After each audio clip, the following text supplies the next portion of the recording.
Maria spent 3 hours pulling weeds on Saturday morning. The sun beat down on her back. Her hands were dirty. Her knees ached. By late afternoon, the garden bed looked clean. Perfect. Exactly how she wanted it. Sunday morning, she walked outside with her coffee. The weeds were back. Already. As if she had done nothing at all. Her garden was her sanctuary. The one place where everything made sense. She had started it 5 years ago when life felt chaotic. Work stressed her. Relationships confused her. But in the garden there were rules. Plant in spring. Water regularly. Fertilize monthly. Follow the steps. Get results. She arranged everything in neat rows. Tomatoes on the south side. Lettuce in partial shade. Herbs near the kitchen door. Every plant had its designated spot. She bought the best soil. She used organic fertilizer. She watered on a precise schedule. Tuesday mornings. Thursday evenings. Sunday afternoons if it was hot. Her tools hung organized in the shed. Labels faced forward. Everything had a place. She wore the same gloves every time. She kept a garden journal. Dates planted. Weather conditions. Growth measurements. She did everything correctly. Everything the books recommended. Everything her gardening videos showed. But the weeds never cooperated with her system. Dandelions pushed through the mulch. Crabgrass invaded the pathways. Clover spread across the soil. They appeared overnight like uninvited guests. Unwanted. Unstoppable. Relentless. She fought them every weekend. Every spare evening. They were always there. Always returning. Always winning. Maria began to dread going outside. The garden that once brought peace now brought frustration. She would see a weed and feel her chest tighten. Another one. Already. She just pulled that area yesterday. She felt like a failure. Real gardeners controlled their spaces. She saw it on social media. Perfect gardens. Flawless beds. No weeds anywhere. Her neighbors had pristine yards. Mrs. Chin next door never seemed to have this problem.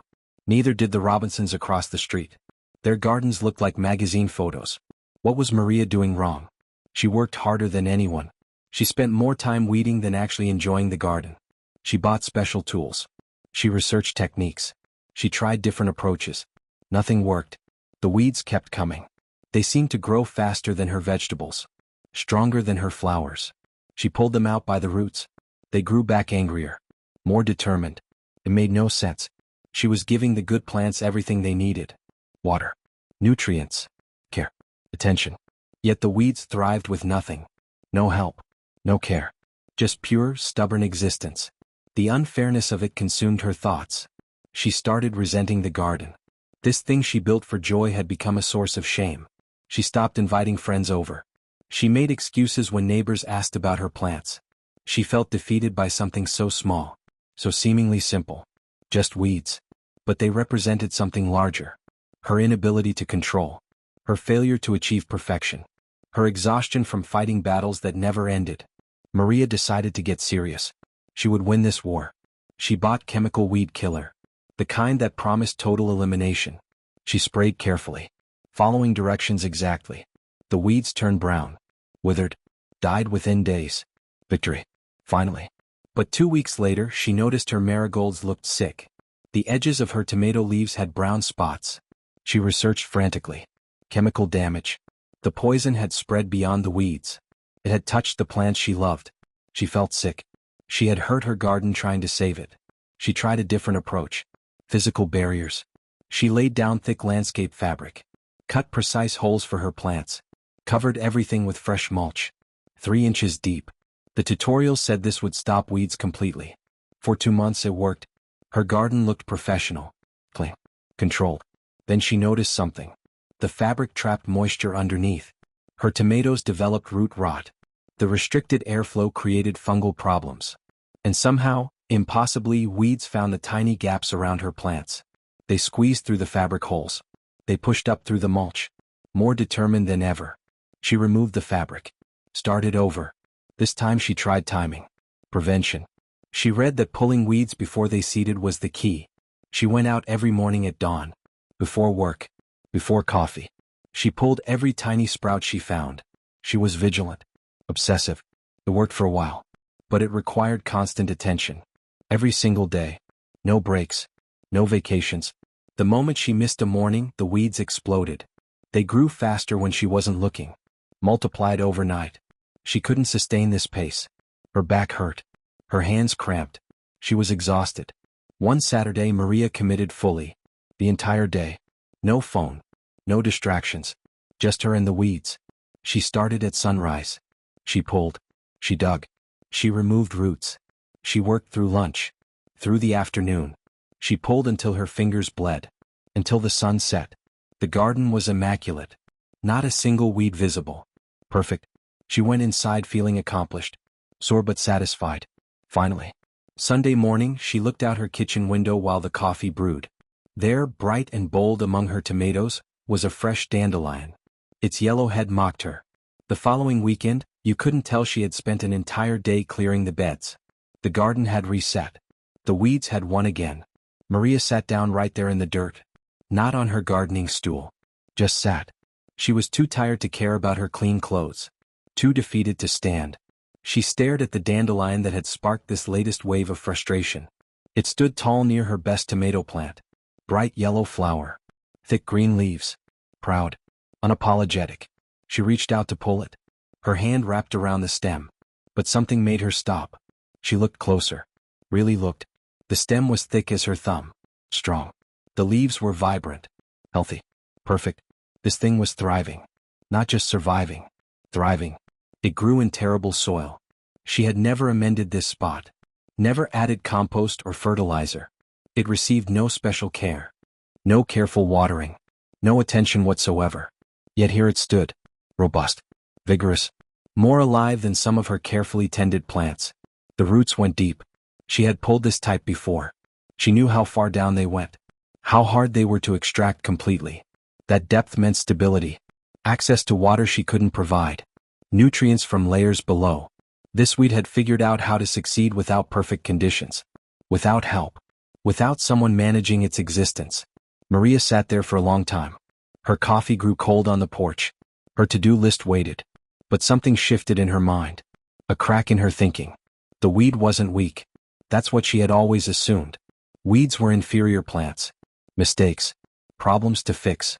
But this dandelion showed her something different. It was adapted. Perfectly suited for survival. It grew in poor soil because it could. It spread without help because that was its design. It persisted despite constant opposition because persistence was its nature. These qualities weren't flaws. They were strengths. Incredible strengths.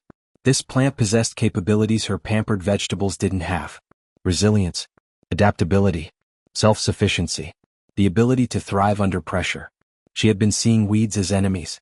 Invaders in her perfect garden. But what if they were teachers? What if they demonstrated something she needed to learn? They showed what real resilience looked like. What genuine persistence meant. What thriving without perfect conditions required.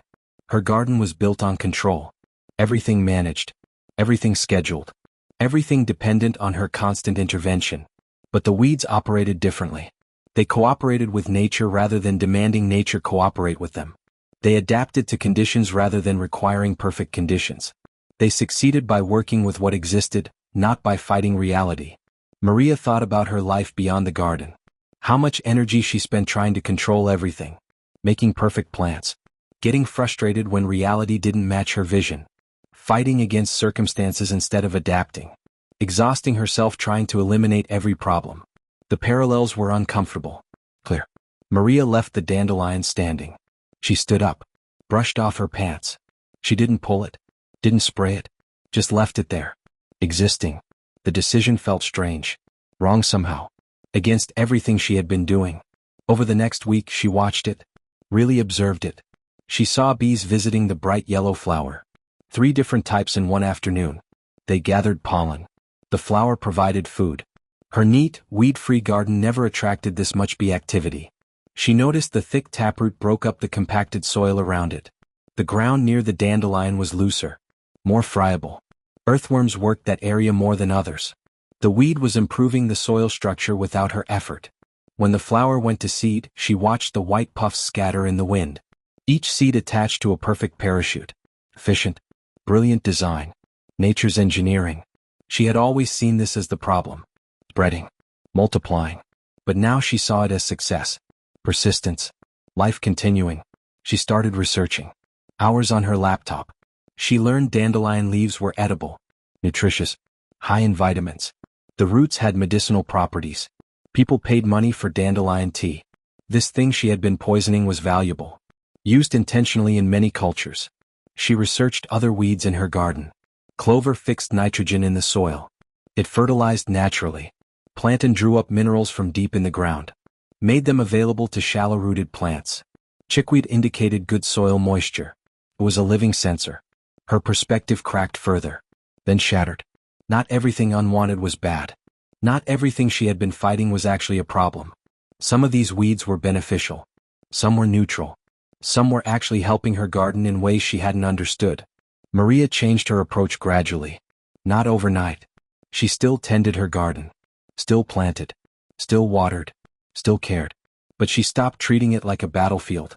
Stopped seeing every weed as an enemy requiring immediate elimination. She learned to identify which weeds actually helped. Which ones indicated problems below the surface. Which ones attracted beneficial insects.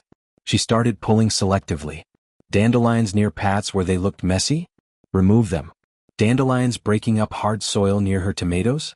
Leave them. Clover in the walkway? Pull it. Clover around the base of her fruit trees? Let it grow. She watched for what the weeds told her. Lots of dandelions meant compacted soil. She added compost. Excessive crabgrass meant poor nutrition. She adjusted her fertilizing. The weeds became messengers. Indicators. Information sources rather than just problems. Her garden began looking different. Wilder. Less controlled. Less magazine perfect. Some neighbors gave her curious looks. She noticed Mrs. Chen studying her beds with a confused expression. The contrast was obvious. The other yards maintained their manicured perfection. Maria's had dandelions. Clover. Various plants growing together. But something else happened. Her vegetables grew better. Stronger. Her tomatoes produced more fruit. Her lettuce lasted longer before bolting. Her flowers bloomed in waves through the season. The ecosystem had balanced. Diversity created resilience. The beneficial insects that the weeds attracted protected her crops. The soil improvement helped everything thrive. She spent less time gardening. Much less. No more dawn patrols. No more full-day weekend sessions on her knees. She worked with nature's flow instead of against it. She weeded when needed. Let things grow when helpful. Observed. Adjusted. Cooperated. The stress disappeared. The garden became a sanctuary again. Not because it was perfect, because it was alive. Real. Functioning as a system rather than a display. She sat in it drinking her coffee. Watching. Learning. The weeds taught her daily lessons about adaptation. Persistence. Finding success without perfect conditions. 2 years later, Maria's garden looked nothing like those social media photos she used to envy. It wasn't neat rows and bare soil. It was abundant. Layered. Full of life. Vegetables, flowers, and yes, some weeds all growing together. Creating something more than she had planned. Something better. Her neighbors still maintained their perfect spaces. Maria had something different. She had tomatoes that tasted incredible. Flowers that bloomed from spring until frost. Soil that was rich and alive with organisms. Birds visited. Butterflies lived there. Bees worked constantly. Her garden hummed with activity. With life. She worked less but harvested more. Stressed less but enjoyed more. The battle was over. Not because she won. Because she stopped fighting. She learned cooperation instead of control. Observation instead of attack. Seeing value in unexpected places. Recognizing that not everything difficult is wrong. Not everything unwanted is without purpose. The weeds became partners. Some she still removed. But some she welcomed. Some she even planted intentionally. She scattered clover seed in her paths. She left dandelions in strategic spots. She worked with what wanted to grow rather than forcing what she thought should grow. Friends who visited noticed the difference. Not in appearance. In her. She was relaxed. Present. She talked about the garden with excitement instead of frustration.